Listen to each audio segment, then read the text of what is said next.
మనం బ్యాంక్ లోన్స్‌కి వెళ్తున్నప్పుడు చిన్న చిన్న లోన్స్ ఏమన్నా ఉంటే గనక అవి క్లియర్ ఆఫ్ చేసేసుకొని పెద్ద లోన్స్‌కి, సెక్యూర్డ్ లోన్స్‌కి వెళ్ళాలి.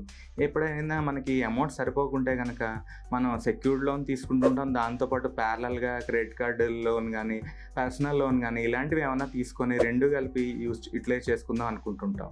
కాపోతే మన దగ్గర ఫైనాన్షియల్స్ అడ్జస్ట్ కాకపోవడం వల్ల సెక్యూర్డ్ లోన్స్‌కి పేమెంట్స్ చేస్తూనే ఉంటాం గానీ, అన్‌సెక్యూర్డ్ లోన్స్‌కి అమౌంట్ సరిపోక పేమెంట్స్ చెయ్యం. ఈ 2 కూడా ఒకే బ్యాంక్ నుంచి ఉంటే గనక బ్యాంక్ వాళ్ళు రెండిటిని కలిపి అటాచ్ చేసి ఎన్‌పీ చేసే అవకాశం ఉంది. సో ఫ్రెండ్స్, అన్‌సెక్యూర్డ్ లోన్స్‌ని ఎప్పుడు కూడా మీరు వదిలేయకండి. దానికి కూడా పేమెంట్స్ చేస్తుండి. చేయలేని పక్షంలో గనక కోర్ట్‌కెళ్ళి ఒక ఇంజెక్షన్ ఆర్డర్ తీసుకొని ఒక 2 ఏళ్ళు గనక టైం తీసుకుంటే బెటర్‌గా ఉంటది. అన్‌సెక్యూర్డ్ లోన్స్, సెక్యూర్డ్ లోన్స్ 2 ఒకే బ్యాంక్‌లో గనక ఉండకుండా చూసుకోండి.